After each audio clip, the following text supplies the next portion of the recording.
yuy seetaan ITV di leen dalal jàmm seen xibaaru marax yu juróom-benn waxtu yu tegal ñeent fukki simili ak juróom soo leen taaxiloo tuuti ñu forom fàcce leen lu si gën a fës.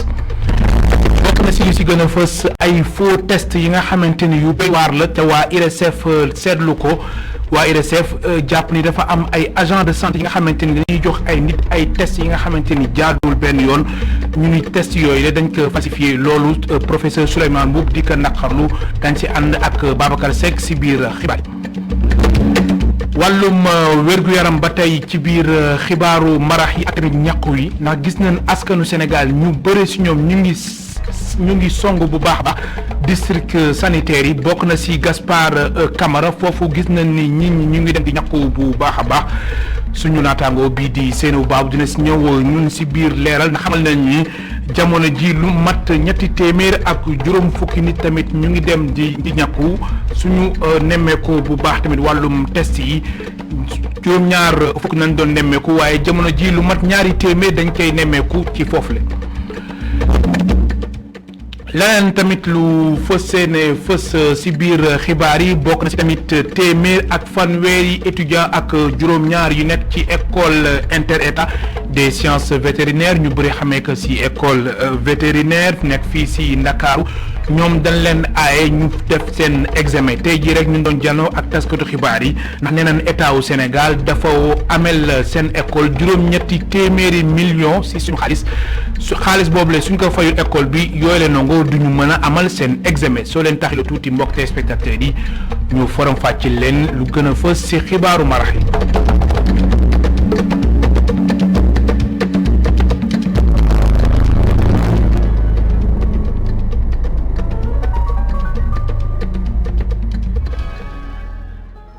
nu ma lañ ko junñooyee si biir bopp xibaar yi dañuy tàmbali ak tamit wàllum faux test ndax waa IRESSEF dañu nemmeeku ni am na ay faux test yi nga xamante ni ñu ngi doxantu ni jàllaañoo ci biir dëkk bi mu nekk lu doy waar yooyu la faux test nag mbir mi jaaxal na bu baax a baax biologiste yi ndax jàpp na ni ay agent de santé ñoom si boppam ñooy jox ñenn si askanu Sénégal ñu amal ay faux test te loolu day tax ñu mën a voyage yi ñu mën a tukki mu nekk lu doy waar Babacar Seck teewoon na ci conférence de presse bu waa IRESSEF ñu teewlu ko. ay nit yu seen pexe jublu ñoo porox ndollu ci mbas mi nga xam ni mu ngi gën a law di jaay ay test yoo xam ni baaxul loolu ñi ci teg loxo di waa IRESSEF. au lieu que nit ki dem ci laboratoire bi ñu prélever ko mu def analyse bi dañuy préférer toog ci seen kër envoyer juste seen pièce d'identité benn informaticien toog fële fabriquer leen résultat boo xamante ni day niroog exactement ni résultat IRESSEF tant que nekkoo personnel IRESSEF doo mën a xam ne kii faux résultat la xam nañ seen statut xam nañ ne ñoom dañoo positif mënuñoo voyager bu dee ñu toog faju bu wér dañuy jël faux test yooyu dugg ak moom ci avion yi dem ak moom ci aéroport yi wala ñi ñuy àndal wala ñi ñuy voyager ndool wala tamit ña ñuy fekk. test yu baaxul yi nga xam ni ñi ëpp ñi koy yor ay tukkikat leen man maa gën a lawal mbas mi ak variant yu bees yi. parce que test yu baaxul yi jeexital bi mooy que nit ki dañ naan ko dafa négatif fekk na mi ngi fa doomu jàngoro bi mu war a non seulement nekk ak moom voyager ak moom ñi muy àndal ñi muy voyager ndool mën na leen ko wàll ña muy fekk tamit mën na leen ko wàll te avion dafa xat compagnie yëpp dañ def tout pour que léegi kuy yéeg ci avion bi da ngay doon koo xamante ne nii def nga test bi test dafa négatif mais malheureusement ñoom ci seen wàllu boobu amuñu capacité wu vérifier test yooyu dañu indaale variant yi indaale tout bu ñu ñëwee aéroport duñu gis dara parce que dañuy wax test bu négatif ñu dugg dissiper maladie bi ci biir dëkk bi. ñenn ci ay agent de santé yi nga xam ne ñu ngi liggéey ci district yi joxoñ nañ leen baramatuuma ci test yi nga xam ni baaxul. district yi ñoom dañuy prélever indil ñun bu ñu defee test yi ba pare dañ leen di envoyer résultat yi li ñu daan def mooy dañ leen daan jox résultat individuel c'est-à-dire patient bu ñu envoyé ñu tiré benn formulaire envoyé la ko mais dañu rendre compte ne am na ci personnel de santé bi ñoo xamante dañ daan jël résultat yooyu di ko falsifier di ko jox ay voyageurs ba ñu jàpp ci ay nit mais bon mu jur ak fan mais ñun gis nañ leen ba jàpp leen ba wax ak ñoom léegi au lieu ñu leen di jox résultat individuel dañ leen di jox rek benn fichier boo xamante ne non patient bi da ciy nekk ak résultat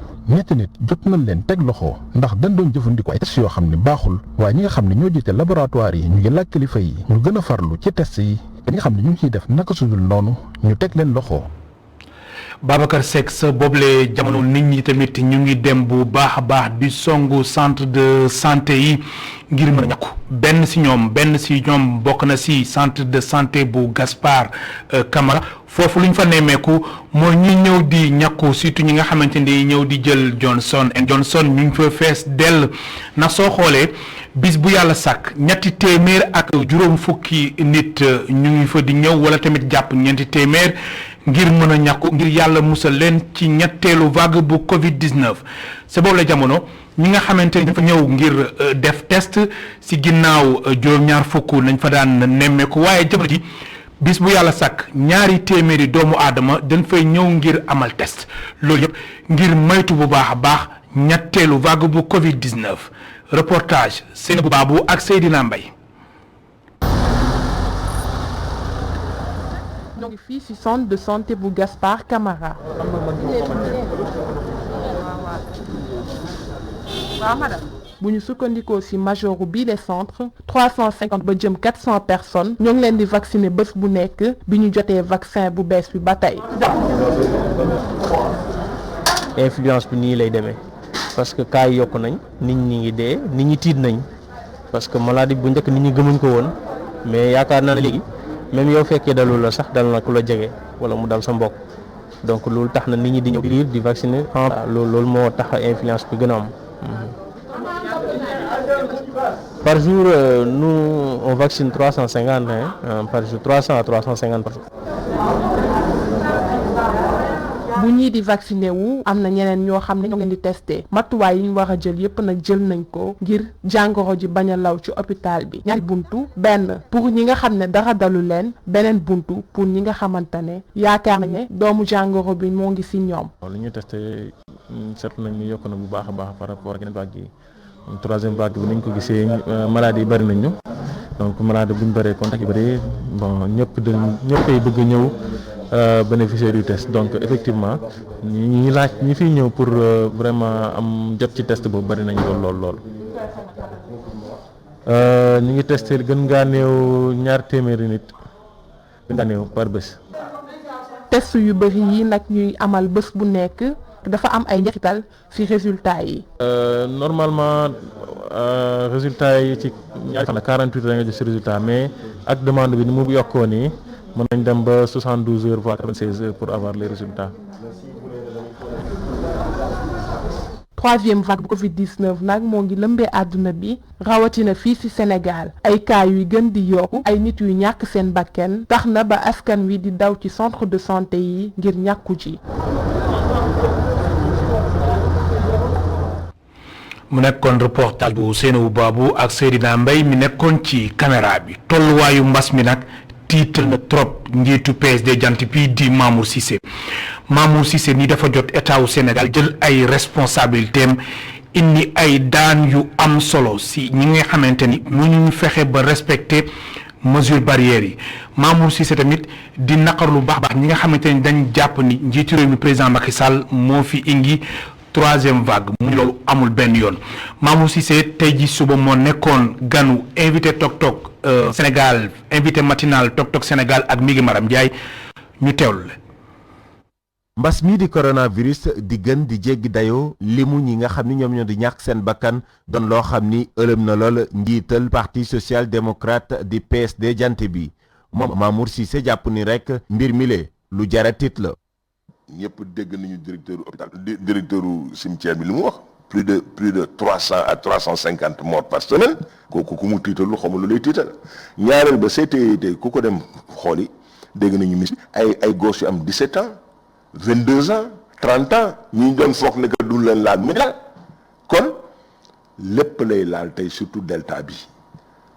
li koy faj tey mooy na nit ci dem vacciné wu takkandeer ak sagaru vaccin moo gën dañ ko def. moo ne de fii mbas mi yegg waruñ fi woon yegg si benn yoon si gis-gisu vice président bu assemblée nationale ba woon na waaye jàpp na ni kenn ku nekk si askan wi am na si ab responsabilité. responsabilité collective la li ma wax sànq état bi waroon na sabab lu bu baax continuer ci loolu ànd ak vigilance am pour que loolu ñu amoon ca début bi ca cappaandaw bi ñu continuer ko. centre commerciaux yi mbir Dakar da ngay romb 2000 personnes kenn solu ci masque. du ma dugg man ci compétu opposition bi en disant que woy tournée économique moo ko andi parce que la ñu ci wax ak porte-parole bi tournée économique bi ñoo nekk au nord amuñu tey yenn taux yi pour di ngeen waxee loolu ñu tiit ñu ne woy mais parce que dañu jëwaat Dakar andi ko c'est pas vrai jëluñu ay Dakar parce que sinon yéen ñëpp ngeen filmer gars yi gis leen oto yi doon dem foofu ñu gis leen amul.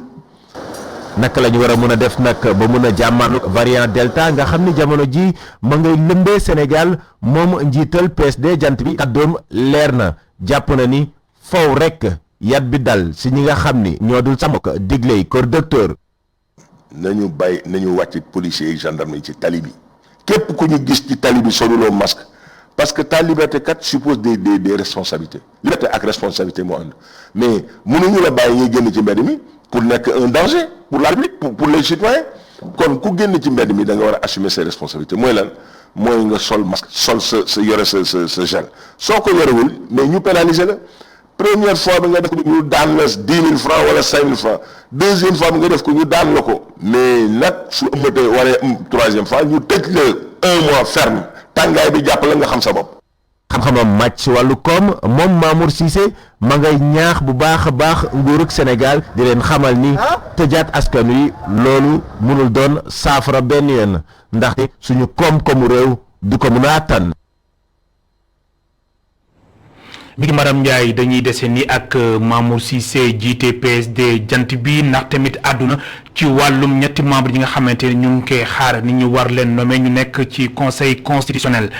mu ni loolu sax lu jàmp naam sax lu jàmp la waaye opposants yi tamit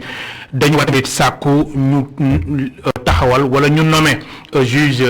d'instruction ñu tànn juge d'instruction mu mën a addu wala tamit gën a saytu bu baax a baax dossier Adji Sarr ak Ousmane Sonko ndax jàpp na ne loolu tamit mbir mi dañ ko war a leeral ba mu leer naññ Mamour Cissé ñu déglu ko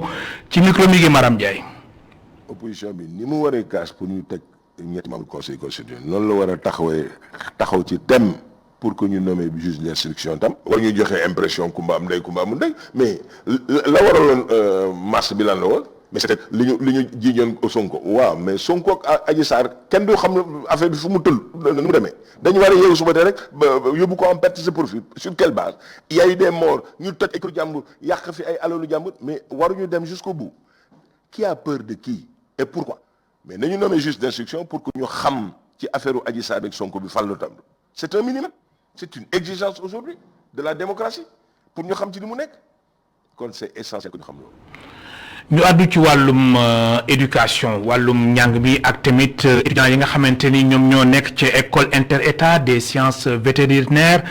téeméer ak fanweeri ndongo ak juróom-ñaar jamono ji mënuñu bokk ci seen examen yi ndax tamit seen école dañ ni état wu Sénégal dafa leen amel ñetti téeméer millions ci xaalis CFA su ko état bi fayul yooyu la ndongo du ñu mën a bokk ci examen yi moo tax tey ndongo yi dañu amaloon conférence de presse di artu ni mbir mi su ci état wu Sénégal jugul ñoom dinañu jël yeneen matukaay ñu ànd ci ak Mamadou Dieng Augustin Mandang moo nekk ci caméra bi. étudiants yi jàng métier vétérinaire ci Ndakaaru mer ba futtu téeméer ak fanweer ak juróom-ñaar ci ñoom di ay doomu réewu Sénégal ñoom la ñu nanguwul ñu amal seeni examen second semestre li ko waral di nguur gee leen cotiser la boobaak léegi mu def ñaari at. c'est juste pour ñaawlu situation bi nga xamante ne ni étudiants vétérinaires sénégalais yi ñu ngi koy dund ci école bi parce que suñu état nga xamante ne ni moom moo accueillir école bi parce que école bi nii école inter-étatique la ku nekk day cotiser ci xaalis boobu la ñuy jël pour que ñoom ñu mën a fay seeni enseignants mën a aussi jënd ay matériel pour mën a liggéey bu jaar yoon mais depuis 2018 malheureusement état Sénégal jotul fay borom donc ils doivent ñu ngi yoral école bi quelque 800 millions. fukki réew ak juróoma ñoo sanc l'école bii di jàngale vétérinaire ci université bu Ndakaaru laata Rwanda di ci rocceeku ci fukk ak ñeent yi des ñeenti réew ñoo ci sàlloog yoona ñoom la seeni doom di examen jamono jile. actuellement ñeent nationalité ñoo nekk di composé Mali mu ngi composé Côte d'Ivoire mu ngi composé Bénin mu ngi composé Burkina Faso mu ngi composé. ñu ngi ci 137 yoo xamante ne ñoo nekk situation bi ñaar fukk ak juróom-benn yi dañoo nekk ci situation de cartouche donc suñu réglé problème bi suñu réglé wul situation bi dina nekk ñaar fukk ak juróom-benn étudiants yoo xamante ne ni dina seen avenir pour rien. ci téeméer ak fanweer ak juróom-ñaari étudiants yi ñaar fukk ak juróom-ñaar ñoom ci situation de cartouche lañu ne bu nguur gi yënguwul la dañuy pare ci l'école bi. étudiants yi di ñawlu ñàkk Pastef gu nguur gi àndal ci seeni gët ñuy xamle ne fas nañu yéene amal yeneen yëngu su kilifa yi jugul la ci seeni mbir la. directeur école bi di xamal étudiants yi que ministre de l'enseignement supérieur taxaw na temm ngir indi ay saafara si li nu mel. ñu dem ca Mbour foofu nag quartier bi ñuy wax quartier Mbour ñi fa dëkk ñoom lu ñuy sàkku rek mooy lu jëm ci wàllum centre de scout bi am na benn pàcc bi nga xamante ni kenn occupé ko maanaam kenn nekk fa loolu dañuy sàkku ñu mën leen ko jox su ko defee seen quartier bi mbooloo gu fa nekk ñu mën fa dëkk loolu moo tax ñu ngi sàkku si état wu Sénégal mu jël si ay matukaay nu mu gën a gaawee Mbour Mountaga Kane. gàdd ga mu nekk ci diggante géej gi ak route nationale bi ci wàllu bët gànnaar sëgi catholique yi fenn rek la quartier bi mënoon a noyyee mooy centre bi ñu jox scout yi ca jamonoy Abdou Diouf. mais xam nga dafa nekk loo xam ne aussi titre foncier la ci jamono yi Senghor la woon bokk na vraiment ci loo xam ne la moo gën a enclavé suñu gàdd gi bi xam naa ne moom pour mu développer côté boobu dong la mën a développer bañ ko ba suñu école sax ma nga ci biir Tripoli. centre bile daanaka kenn nekku fa ba tax samba booy yi bu ñu defee seen i njombe fa la ñuy làqatu. ça fait plus de 45 ans wala 50 ans yoo xam ni dara newu fa quelques 2 ou 3 bâtiments bandi foofu la ñuy fanaan foofu la ñuy dëkk lépp jur gu ñu am foofu lañ koy sàccee dugal ko foofa liggéey ko foofu ay jaana fa lëkk ak ay caay-caay saay-saay yi fay dugg sàcc suñu alal bi yëpp. xam nga sumpo fu mu dem ba nekk nga nam garab bu toll ni baobab xam nga ne loolu yàgg na. ñu dëkk ci quartier bi ñu ngi sàkku ci nguur gi ñu jël lenn ci bërëb bi la daal di leen ko jagleel ngir ñu mën ko def ay dëkkuwaay. ça fait presque plus de. centre bi am na fi lu ëpp fanweeri at te defuñu fa dara suñu nguur gi mën na jox as lëf ci bërëb bi doon na tax ba quartier bi mën a noyyi ndax suñu gox bi dafa xat lool macha allah nit ñi dañu yokk bu baax ñu ngi sàkk it ñu nguur gi mu daal dee fexe ba géej gi dootul doxati ñuy ñaan it ñu daal di leen a indil ay làmp ci plage bi. waaw ce qu'on demande li ñuy sàkku moo di nguur gi jàppale ñu ba géej gi bañ a doxati jëm ci kër yi bëgg nañu it defal ñu ay làmp ci booru géej gi ndax kat fii ñaari yëngu-yëngu rek yu am solo ñoo fi am muy boucher bi ak la pêche. Mabousso Thiam nekkoon fii directeur général bu ADPME nekk tamit doom ci Habib Thiam nekkoon fii premier ministre bu Sénégal ci régime socialiste Mabousso Thiam moo fi bàyyeekoo démb tey ji suba ne la wuy ji boroomam tey ji suba nañ ko denc ci cimetière bu Yoff mbooloo gu am solo ñëwoon tamit indi ay témoignages ay seede jëm ci Mabousso Thiam mu nekk acteur ci wàllum développement économique ki nga xamante ni moom moo di Émile Wardini nekk ki ka jege woon lool indi na ay seede ñu déglu ko ci micro Augustin Mandang. teewoo ko àjjana parce que li ma ko xamal ñeent fukki at ak juróom-ñaar ñuy ànd ki ma xamoon laa xam ba tey nit ku jub koo xam ne du changé koo xam ne dëkkam fonk na dëkkam fonk na famiyam fonk na xaritam bëgg a dëkkam nag surtout fonk diinam également doon xeex pour dëkkam loolu de laa ko mos a xamee ci ñëpp kat juróom-ñaar yoon loolu tax tamit daal ñu ngi koy jooy ñun ñëpp parce que ñàkk nañu Sénégal ñàkk nañu ñun tamit ñàkk nañu waaye nag yàlla moom moo ñu ko joxoon moo ko jëlaat kon nag nañ ko ñaanal rek. di ko ñaanal yàlla yërëm ko te xaare ko aljana ñu wax tamit ci Babacar Touré président fondateur bu groupe Sud Communication ñaar fukki fan ak juróom-benn ci weeru juillet atum 2020 ñaar fukki fan ak juróom-benn ci weeru juillet atum 2021 muy tey ci altine gi la mat at ku ñuy Babacar Touré wax icône mu nekk taskatu xibaar bu ñu ràññee ci Sénégal ci wàllum tamit démocratie bay na ci waar gu am solo Babacar Touré tey jii nañ ko doon fàttali ci Sud FM seen rajo nekk rajo bu njëkk rajo premier rajo privé du Sénégal Boubacar Dieng demoon na fa gis na tamit emploi ku ci mel ni Baye Oumar Gueye nekk directeur général bu Sud FM mu ni Babacar Touré duñ ko fàtte benn yoon ñu ànd ci Boubacar Dieng ci caméra bi Cheikh Diop. si hall groupe Sud Communication ay nit toog fa di jàng kaamil jagleel ko Babacar Touré mi nga xam ni moo génne àdduna bés bi daaw Lange Babacar mooy sax li nga xam ne ñu ngi koy gis ci xët wu njëkk ci quotidien enquête. ñaan bi nag du benn bés ñaan bi dafa sax suñu xol sax ci ñi nga xamante ne mooy njabootam sax ci ñi nga xamante ne ñoo àndoon ak moom di liggéey bi ba tey yàlla jëlee ko fi. génn àdduna Babacar Touré nag nekk loo xam ne ñiy liggéey fii ci Sud FM ñu ngi koy yëg bu baax ndaxte Babacar Touré saa su jot te leen daan fàttali ni àdduna bi faw nga xeex ngir am li nga bëgg.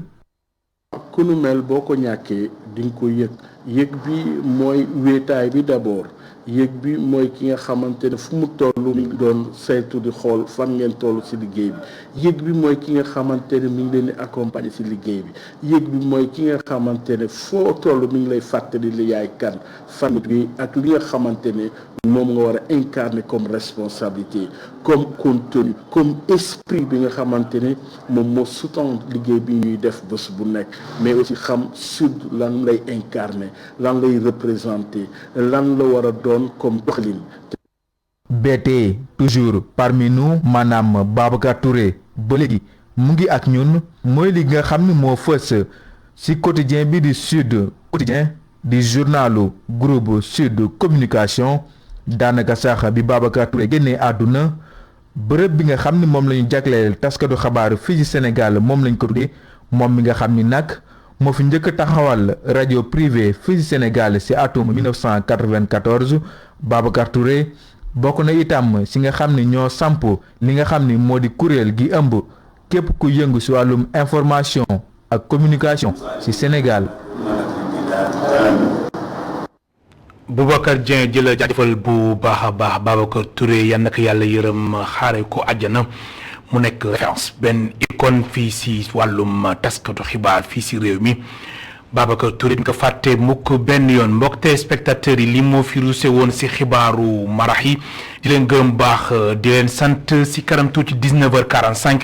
xibaaru nasaraan yi ak Aminata Ndong minuit jukki xibaar yi ak Cheikh Assana Fall amun seen fay mbokk téléspectateurs yi ba beneen yoon.